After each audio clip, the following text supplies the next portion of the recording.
अस्सलामु अलैकुम रहमतुल्लाहि वबरकातुहू।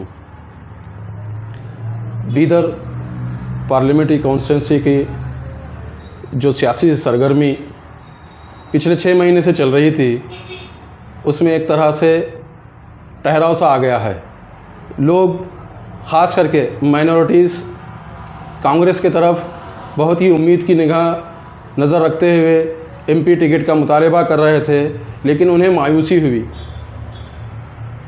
लेकिन आज मैं ये कहना चाहता हूँ कि हमको पहले से ही पता था कि कांग्रेस पार्टी मुसलमानों को टिकट नहीं देगी। देखिए साहब, मैं इस पूरे जाविये को मैं आपके सामने पेश करता हूँ कि मुसलमानों के साथ, माइनॉरिटीज़ के साथ कांग्रेस दोहरा रवैया इख्तियार करती है।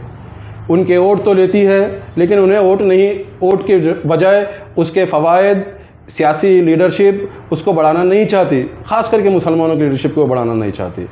और ऐसे में हमारा जो सवाल है, ख़ास करके ये सवाल हमारा मिली तंजीमों से और हमारे जो उलमा अकाबरीन से है कि वो लोग जिस तरीके से असम्बली इंतखाबात के वक्त अपनी सरगर्मी दिखाते हुए मुसलमानों के वोट को एक बेहतरीन अंदाज में फ्लो, सैलाब की शक्ल में एक तरह का भूचाल सा आ गया था, बिल्कुल कांग्रेस की तरफ पूरे मुसलमान एक होकर, मुत्तहिद होकर वोट दिए। लेकिन क्या इसमें अब सियासी हिस्सेदारी मुसलमानों की मिली है? 28 सीटों में से सिर्फ 1 सीट बेंगलुरु सेंट्रल की मुसलमानों के हिस्से में आई है। क्या बीदर, गुलबर्गा, हावेरी ऐसे कई जगहों पे हैं जहाँ पे मुस्लिम मेजॉरिटी इलाके हैं और यहाँ से मुसलमान जीत सकते हैं। गुलबर्गा तो रिजर्व्ड है, लेकिन बीदर आसान एक हल्का था जहाँ से एक मुस्लिम को टिकट देकर जिताया जा सकता है। लेकिन यहाँ पर एक स्टैंडर्ड बनाए जाते हैं कि बहुत ताकतवर उम्मीदवार होना चाहिए, उसके लिए पैसा लगता है, और क्या तुम्हारे इतने वोटों से 20% वोटों से क्या होता है, ऐसे सवालात मुसलमानों से किए जाते हैं। लेकिन मेरा सवाल ये है कि बीदर में रामचंद्र वीरप्पा जिस वक्त बीजेपी से जीते थे, उस वक्त कौन सी मोदी लहर थी और वो कितने पैसे बांटते थे? एमपी इलेक्शन, ख़ास करके रुकन पार्लियामेंट जो होता है, उसको नज़रियाती बुनियाद पर वोट दिया जाता है। लोग अपने पॉलिसी मेकिंग के लिए अपने एमपी को चुनकर पार्लियामेंट में भेजते हैं। हाँ, आप लोगों को ये बताता चलूँ कि बीदर में मुसलमान को टिकट देने के लिए आपको पैसा, ताकत देखने की बजाय जिस तरीके से मुसलमान हर कैंडिडेट को, हर ज़ात के कैंडिडेट को वोट देते हैं, उसी तरीके से यह पार्टी की जिम्मेदारी होती है कि वो मुसलमान को अपने तमाम कम्युनिटी के वोट्स की जिम्मेदारी लेते हुए मुसलमान कैंडिडेट को जिताकर भेजाए। ये पार्टी की जिम्मेदारी होती है, लेकिन मुसलमानों से ये दोहरा रवैया अख्तियार किया जाता है।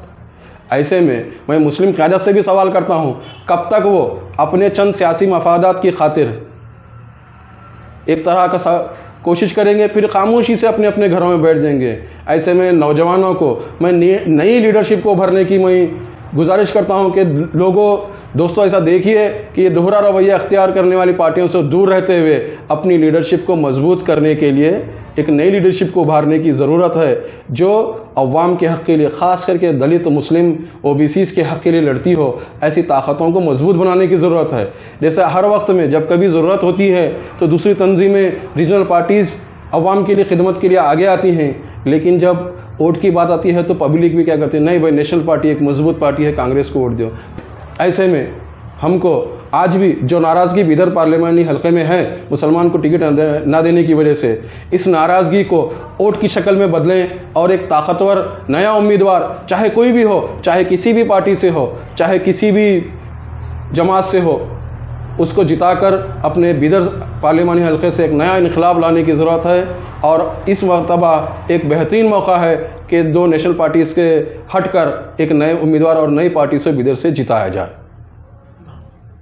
मेरा नाम मिर्ज़ा फ़हीम बेग,